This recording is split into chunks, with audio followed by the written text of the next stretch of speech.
Hello, क्या तुम मुझे सुन पा रहे हो? Hello hello. ओफो, यहाँ का नेटवर्क भी ना। अच्छा, आप लोग आ गए। हाँ, आप लोग जो ये वीडियो को देख रहे हो। तो ये कहानी है बहुत सालों पहले की। उस समय मैं लास वेगास में एक कॉकटेल सर्वर के रूप में काम करती थी। मेरा काम था कि मैं लोगों को कॉकटेल्स सर्व करती थी।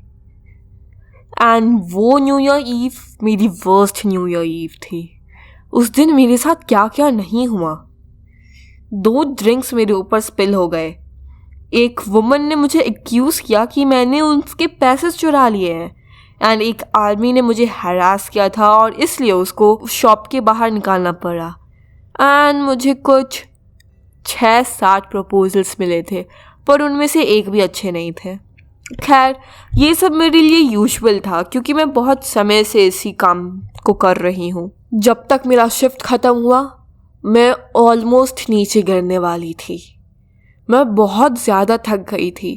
मैं लॉकर रूम में जाके बैठ गई एंड मैं पता नहीं क्या सोच रही थी। शायद यही कि घर जाके मैं आराम से अपना रात अकेले न्यू ईयर्स पे बिताऊंगी।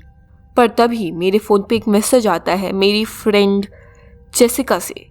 आज हमें पार्टी में जाना है, तुम्हें याद है ना? एंड मैंने उसी समय वापस से मैसेज करके लिखा, मैं नहीं आ सकती, मैं बहुत ज़्यादा थक गई हूँ। एंड तभी उसका फ़ोन आता है एंड जेसिका बोलती है, ओ कम ऑन क्लोई, ऐसी पार्टी का मौका फिर से नहीं मिलेगा, उसमें जॉन भी आने वाला है। एंड वो पार्टी है बेलाडोना में। एंड वहाँ पे बहुत ही ज़्यादा अच्छी स्वीट्स हम लोग के लिए रिजर्व करके रखे हुए हैं।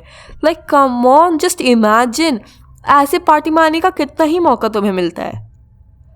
तभी मैं बोलती हूँ, बहुत सारा, इतना कि तुम सोच भी ना सको। फिर जेसिका बोलती है, oh come on, like stop ruining the moment, हमें जाना होगा वहाँ पे, it's gonna be so fun. And John के लिए नहीं तो कम से कम मेरे लिए तो आ जाओ। फिर मैंने बोला, ठीक है, मैं आ जाती हूँ। सो अभी आपको ये तो पता चल ही गया होगा दैट मेरा नाम क्लोई है। एंड उसी समय मैंने एक अजीब सी चीज़ देखी। मेरे सामने में एक ब्लैक रोज़ पड़ा हुआ था। पहले तो मुझे लगा कि वो किसी और के लिए है, बट जैसे ही मैंने देखा कि उसके साथ एक नोट भी है जिसके ऊपर मेरा नाम क्लोई लिखा हुआ है, मैं समझ गई ये मेरे लिए था। मैंने उसे खोल के देखा तो उसमें लिखा हुआ था, आज मिलते हैं, लव एक्स। मुझे समझ में नहीं आया एक्स कौन है, बट फिर भी मुझे वो रोज़ देख के बहुत ज़्यादा खुशी मिली। हो सकता है कि क्योंकि वो ब्लैक कलर का था इसलिए, दो ये बहुत ही ज़्यादा अनयूजुअल कलर है एक रोज़ का, but still it felt very special to me. And मुझे प्रपोजल्स तो हर समय मिलते रहते हैं, बट पहली बार किसी ने मेरे लिए एक रोज़ लाया था। हो सकता है वो ब्लैक हो, क्या फ़र्क पड़ता है। तभी मैंने उसके बारे में ज़्यादा नहीं सोचा एंड मैं अपनी लॉकर रूम में 1-2 अच्छे ड्रेस रखती हूँ इन केस मुझे कहीं जाना हो फॉर अ पार्टी और समथिंग। सो तभी मैंने डिसाइड किया कि मैं ये रेड ड्रेस पहनूंगी and I was all ready. But end moment में मैंने डिसाइड किया कि मैं अपने साथ इस रोज़ को भी लेके जाऊंगी। एंड जैसे ही मैं वो जगह पहुंची, उस समय 10:30 बज रहे थे। वहाँ पे ढेर सारे लोग थे, बट तभी उनमें से मैंने किसी एक को देखा एंड वो बहुत ही अजीब था क्योंकि उसने एक पूरे काले कपड़े पहने थे एंड उसने एक हुड पहना हुआ था जो कि बहुत ही ज़्यादा अजीब था। वैसे हुडीज वीडियो गेम्स में ही देखने मिलते हैं। एंड तभी वो पीछे मुड़ा। मुझे उसका चेहरा अच्छे से दिखाई नहीं दे रहा था, बट फिर मुझे दिखी उसकी ब्राइट ब्लू आइज़। वो कुछ ज़्यादा ही चमकीली थी। Weird, right? एंड तभी सामने से लोग गुजरने लगे एंड जैसे ही लोग गुजरना बंद हुए, वो सामने से गायब हो गया था। अब चीज़ें बदलने लगी, चीज़ें अब डार्क होने लगी। अचानक से कोई मुझे पीछे से हक करता है and then I realized it was Jessica. And उसने कहा, ओ थैंक यू, तुम आ गई। तुम्हें पता नहीं है, हम लोग पूरा मज़ा छोड़ रहे हैं, हमें जल्दी से ऊपर जाना होगा। और मैं उसे फॉलो करने लगी। हम लोग एलिवेटर में गए। जेसिका ने कोई एक फ्लोर का बटन प्रेस किया एंड हम लोग वहीं पे बातें कर रहे थे। तभी वहाँ पे एक डिजिटल डिस्प्ले बोर्ड लगा हुआ था एंड उसमें ऐसी बहुत सारी टेस्टी फूड की एडवर्टीजमेंट्स आ रही थी। एंड तभी वो फ्लिकर की एंड वहाँ पे अब एक फेस आ गया। और फिर मैंने नोटिस किया कि ये तो वही आदमी है, क्योंकि उसके वो चमकीली नीली आंखें मैं भूल नहीं सकती थी। तभी मैंने जेसिका को बोला, ये देखो। जेसिका पीछे मुड़ के देखती है। तभी एक चिकन का ऐड आ गया उस समय एंड वो बोलती है, ये कैसा मजाक है क्लोई, लाइक सीरियसली तुम्हें पता है मैं वेजिटेरियन हूँ। एलिवेटर का दरवाज़ा खुला और हम दोनों बाहर निकले। वहाँ पे ढेर सारे लोग जमा हुए थे। इतने सारे लोग थे कि सांस भी लेने में बहुत ज़्यादा मुश्किल हो रही थी। तभी जेसिका मुझसे बोलते हैं, चलो हमें जॉन को ढूंढना होगा। पर मैं बोलती हूँ, जेसिका तुम जॉन को ढूंढो, मुझे जल्दी से वॉशरूम जाना है। सो जेसिका तो जॉन को ढूंढने चली गई और मैं ढूंढने गई एक खाली वॉशरूम। तभी मैंने देखा कि एक रूम का दरवाज़ा खुला हुआ है, विच वॉज क्वाइट अनयूजुअल। इतने बड़े होटल्स में रूम के दरवाजे खुले नहीं मिलते हैं एंड अगर खुले मिलते हैं तो उसमें लोग होते हैं, पर इसमें कोई था भी नहीं। मैं अंदर गई, पता नहीं क्यों चले गई, वो मेरी बहुत ही बड़ी मिस्टेक थी। मैं अंदर गई and to my relief washroom खाली था। मैंने किया जो मुझे करना था, सॉरी। तभी मैंने देखा कि उस वॉशरूम में भी एक टीवी थी बाथटब के सामने। मैं उसके पास गई और मैंने देखा उसमें वही डरावना आदमी था जिसकी चमकीली नीले आंखें थी। एंड तभी वो बोलता है, क्लोई तुम्हें मेरा रोज कैसा लगा? फिर मैंने बोला, ओ तो तुम हो वो मिस्टर एक्स जिसने मुझे वो रोज दिया है।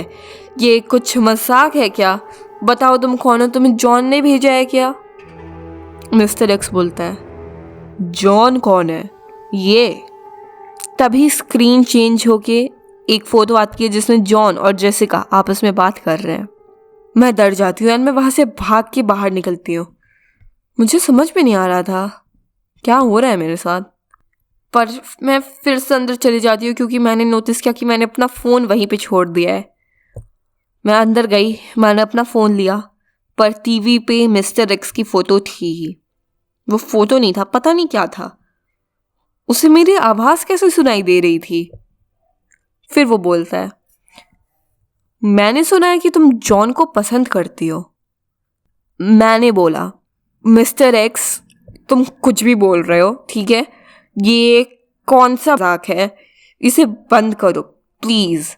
और मैं जाने ही वाली थी कि उसने बोला, जॉन में ऐसा क्या है जो मुझ में नहीं है? मैंने बोला, अभी के लिए तो एक चेहरा। आज मैं वहाँ से निकल के रूम में जो बेड था उसके ऊपर बैठ गई। मेरे पैर बहुत ज़्यादा दर्द कर रहे थे, मैंने हील्स जो पहने हुए थे। एंड तभी मैं शायद से रेस्ट करते करते सो गई और फिर मैं उठी उस रूम के टीवी की आवाज़ से। ओह माय गॉड, ये क्या है? यहाँ का टीवी खुद ब खुद कैसे ऑन हो गया? टीवी में था वही मिस्टर एक्स का चेहरा, जो कि देख के अब मैं बहुत ज़्यादा इरिटेट और डर रही थी। मिस्टर एक्स ने कहा, अब मैं कैसा लग रहा हूँ? एंड उसने एक फ्लैश या फिर स्किन को ऊपर उठाया एंड अपने फेस के ऊपर रखा। और फिर मुझे समझ में आया कि वो तो जॉन का चेहरा है, उसके बालों के साथ। मैं डर गई, मैं वहां से चीखी और वहां से निकली। मैं वहां से भाग रही थी चिल्लाते चिल्लाते। एंड मैं तभी जेसिका को ढूंढने लगी। मैंने वहाँ पे सभी से पूछा कि उन्होंने जेसिका या फिर जॉन को देखा है क्या, पर किसी को भी नहीं पता था वो कौन थे। मैं सबको ढूंढ रही थी, तभी मैं एक बालकनी में पहुंची। मैं वहाँ पे थोड़ी सी रुकी सांस लेने के लिए, बट वहाँ के सामने के बिलबोर्ड में मैंने देखा मिस्टर एक्स का चेहरा। ओ माय गॉड, ये क्या हो रहा है मेरे साथ। मैं वहाँ से फिर से भाग के निकली एंड मैं इधर उधर ढूंढने लगी जेसिका को। एंड तभी मैं किचन के पास पहुंची। किचन में एक विंडो था। मैंने उस विंडो में से जेसिका को देखा। जेसिका सामने हॉलवे में खड़ी थी, वो रो रही थी एंड उसके पीछे खड़ा था वो मिस्टर एक्स। तभी मैंने देखा कि जेसिका के गले के पास एक शाइनी चीज जा रही है एंड देन आई रियलाइज्ड वो एक चाकू था। मिस्टर एक्स ने उसके गले को काट दिया। हे भगवान, मैंने क्या देखा। हो सकता है मैं बेहोश हो गई हूँ उसके बाद, पर मैं उठी उसी रूम में जिस रूम में मैं पहले थी, जहाँ से मैं भाग के निकली। और मैंने देखा कि वहाँ पे टीवी पे फिर से मिस्टर एक्स है। मैंने उससे पूछा, तुम ये सब क्यों कर रहे हो? मैं तुमको जानती भी नहीं। तुमने जेसिका को मार दिया, तुमने जॉन को मार दिया, तुम क्यों पीछे पड़े हो मेरे और मेरी दोस्तों के? तभी वो बोलता है, मैंने तुमको उस बार में देखा था, तुमने मुझे विस्की सर्व की थी एंड जैसे ही मैंने तुम्हें देखा मैं समझ गया कि हम एक दूसरे के लिए बने हैं। मैं उसी समय चिल्लाई कि तुम ये सब क्या बोल रहे हो, तुम पागल हो गए हो क्या? आज मैं वहां से भागी क्योंकि उसने वही चाकू अपने पास रखा था जिससे जेसिका का खून बह रहा था। मैं वहां से जो भागी एंड जाके सीधे अपने घर में पहुंची एंड मैं फिर सो गई। तभी सुबह मुझे अपने दरवाजे की ज़ोर ज़ोर से खटकने की आवाज़ आती है। वो मेरी मम्मी थी जो कि दरवाजे को ज़ोर ज़ोर से बजा रही थी। फिर उन्होंने दरवाजे को खोल के अंदर आई एंड मैं उनके पास गई और मैंने पूछा, क्या हो गया, क्या हो गया? मेरी मम्मी ने मुझसे कहा, पुलिस आई है। पहले तो मुझे लग रहा था कि ये जो भी मैंने देखा सपना है, पर फिर मुझे पता चला, ओ माय गॉड, ये सब सच में हो रहा है। मैं पुलिस के पास गई एंड पुलिस बोलते हैं कि जॉन उन्हें एक कबर्ड में मिला एंड उसका सर कटा हुआ था एंड वो बहुत ही ज़्यादा डरावना सीन था। एंड उन्हें जेसिका की बॉडी नहीं मिल रही है, पर उन्हें हॉलवे में उसका खून मिला। एंड उन्होंने मुझे बोला कि इन केस मैं जानती हूँ किसने किया है या फिर क्या किया है। एंड मुझे जितना भी पता था मैंने उनको बता दिया, क्योंकि मैं सही में चाहती थी वो मिस्टर एक्स पकड़ा जाए। वो मेरे पीछे पड़ सकता था एंड उसने जो किया है दैट वाज अनफॉरगिवेबल। कोई उसे माफ़ नहीं कर सकता वो सब करने के लिए। एंड मैंने उसी दिन अपने सामान पैक किया और मैं और मेरी मम्मी वहाँ से मूव करके यहाँ पे पहुँच गए प्रेजेंट डे। एंड मैं जो अभी फ़ोन कर रही हूँ वो पुलिस थे। वो मुझे कुछ बताना चाह रहे थे पर मैं सुन नहीं पा रही थी वो लोग क्या बोल रहे हैं। ओह थैंक गॉड, नेटवर्क आ गया। हेलो, क्या? Oh no. उनका कहना है कि मिस्टर एक्स अभी लूज में है। ये दरवाजा कौन खटखटा रहा है? मेरी मम्मी अभी बाहर है।